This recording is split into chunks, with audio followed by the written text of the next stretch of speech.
Today, I'm going to read you this fun book called Anthony, the Perfect Monster by Angelo DeCesare.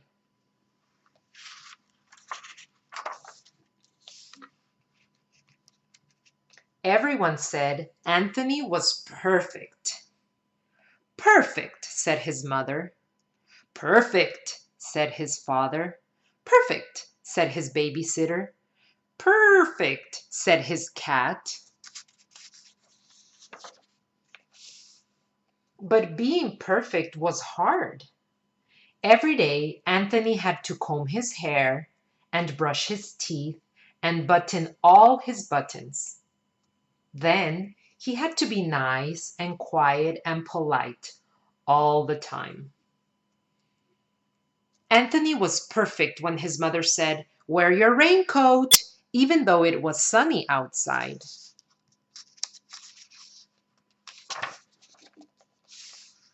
He was perfect when his father said, "Eat your spinach," even though Anthony hated spinach. He was perfect when his babysitter said, "Play quietly," even though Anthony wanted to be loud. But even perfect boys have to go to school. "I know you'll be perfect," his mother said. "Yes, mother," said Anthony.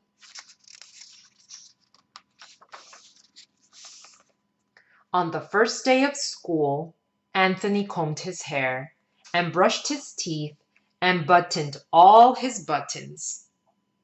Then his mother decided it was chilly outside, so Anthony bundled up. "Now everyone will see how perfect I am," he said.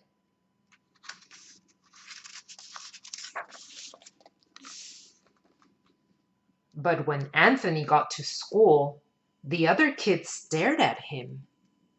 Some even pointed and whispered.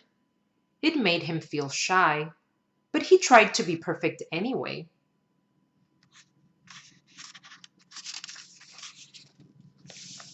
He raised his hand when the teacher asked for a helper. And he raised his hand each time the teacher asked a question. "Please give the others a chance, Anthony," said his teacher.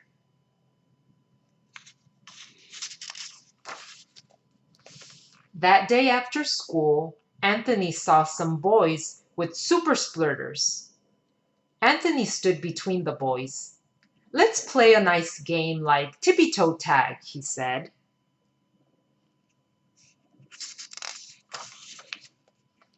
But the boys didn't listen. "Splurt!" Anthony walked home.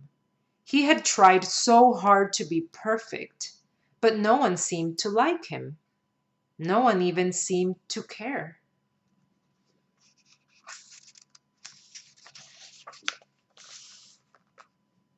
That night, Anthony's parents went out. Anthony went to bed early, but he couldn't sleep. Anthony's babysitter was watching a movie. It was the kind of movie Anthony never watched.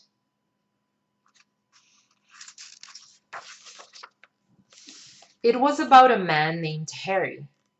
Harry turned into a horrible monster whenever he hiccuped. He was called Horrible Harry Hiccup. Horrible Harry ran wild. He growled and he howled. He jumped on the bed without taking off his shoes. Horrible Harry was not perfect at all.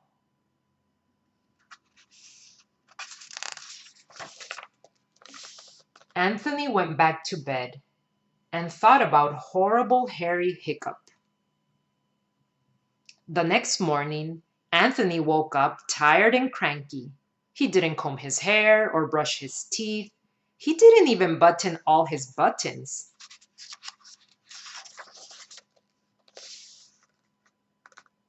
When his mother said, "Anthony, put on your raincoat, it's going to rain." But Anthony knew it was a sunny day. He didn't want to wear his raincoat. Anthony got mad. "If I were a monster," said Anthony, "I could do whatever I wanted to do." Anthony got madder and madder.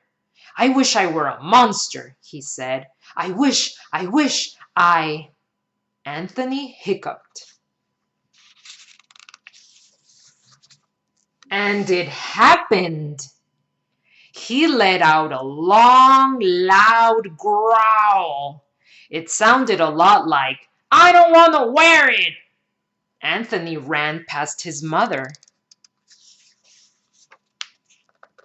Anthony raced down the street.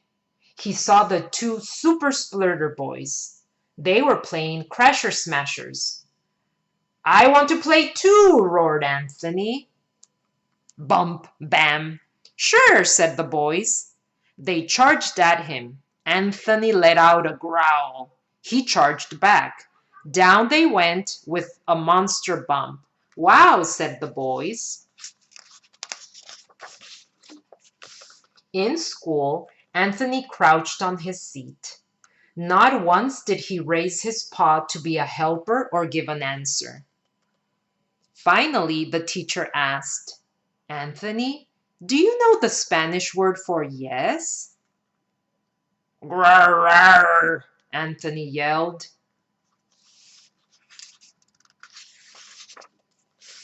All the kids laughed. They laughed and laughed and laughed. Anthony's feelings were so hurt that he ran out the door.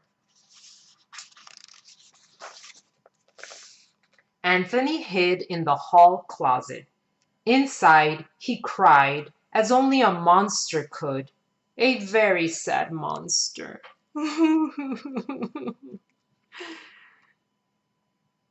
A while later, his teacher opened the closet door.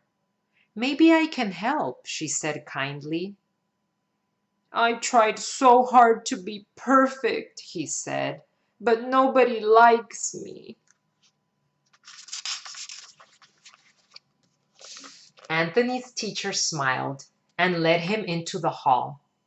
All his classmates were there, cheering. But how can you all like me? Anthony asked.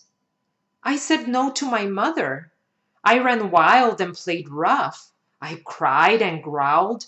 I acted just like a monster. A monster? You sound like a normal kid to me, said Anthony's teacher. Nobody can be perfect, no matter how hard he tries. It's a lot easier to be yourself and a lot more fun. Anthony's mother was waiting for him after school.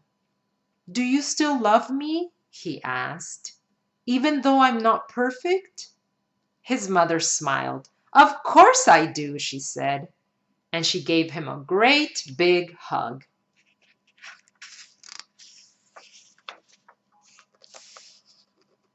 So that's how Anthony stopped trying to be the most perfect kid. He became instead a kid who was sometimes angry, sometimes sad, sometimes happy, but always perfectly himself. The end. I hope you enjoyed Anthony the Perfect Monster.